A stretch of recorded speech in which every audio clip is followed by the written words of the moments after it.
Memberi 1 dirham, kemudian Allah memberinya 120.000 dirham. Seorang lelaki keluar dengan membawa seutas benang, lalu dia menjualnya dengan harga 1 dirham untuk membeli tepung. Setibanya di rumah, dia melewati 2 lelaki yang masing-masing memegang kepala kawannya. Dia kemudian bertanya, ada apa? Orang ramai memberitahunya bahawa kedua-duanya bergaduh kerana 1 dirham, maka dia memberi mereka 1 dirham dan dia tidak mempunyai apa-apa.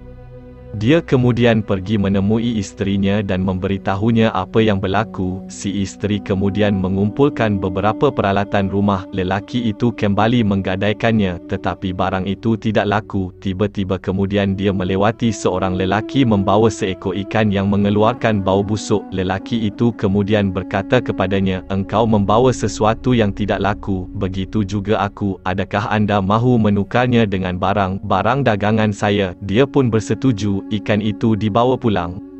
Kepada isterinya ia berkata, adikku, segeralah pelihara, masak ikan ini, kita hampir tidak berdaya kerana kelaparan. Maka segeralah si isteri memelihara ikan itu. Kemudian dia memotong perut ikan itu. Tiba-tiba keluar mutiara dari perut ikan itu.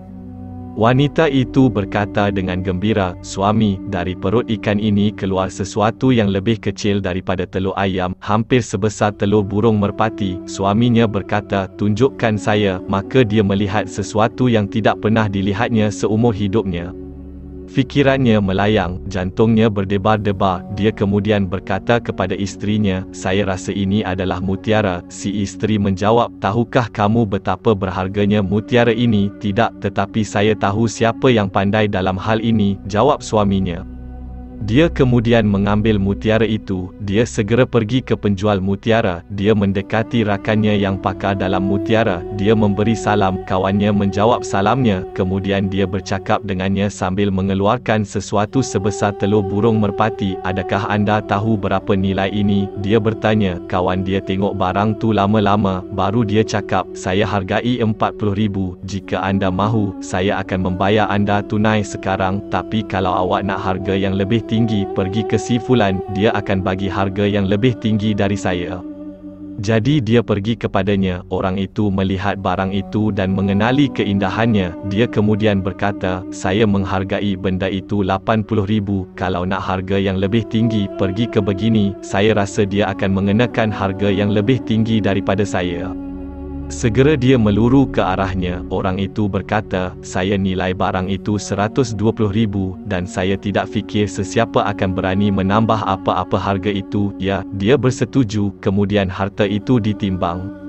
Jadi hari itu, dia membawa 12 beg wang. Dalam setiap satu terdapat 10.000 dirham. Dia membawa wang itu ke rumahnya untuk menyimpannya. Tiba-tiba di depan pintu rumahnya ada seorang lelaki miskin sedang mengemis. Maka dia berkata, saya ada cerita. Jadi masuklah. Orang itu masuk. Dia berkata, ambillah separuh dari hartaku. Maka orang miskin itu mengambil 6 kampit wang dan membawanya bersamanya.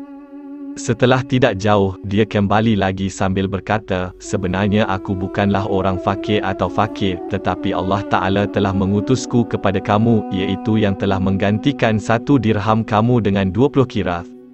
Dan ini yang dia berikan kepada kamu hanyalah 1 kirath daripadanya, dan dia menyimpan untuk kamu 19 kirath lagi. Al-Faraj Badas Syidah 3238. Dan beberapa penerbitan mengatakan bahawa ada seorang wanita yang mendapati di dalam perut seorang memancing sebutir mutiara, kemudian dia menjualnya dengan harga 400 dinar Kuwait. Sebelumnya, wanita itu mengalami kesulitan dan krisis ekonomi yang amat besar, kemudian semuanya menjadi mudah. Wallahu alam.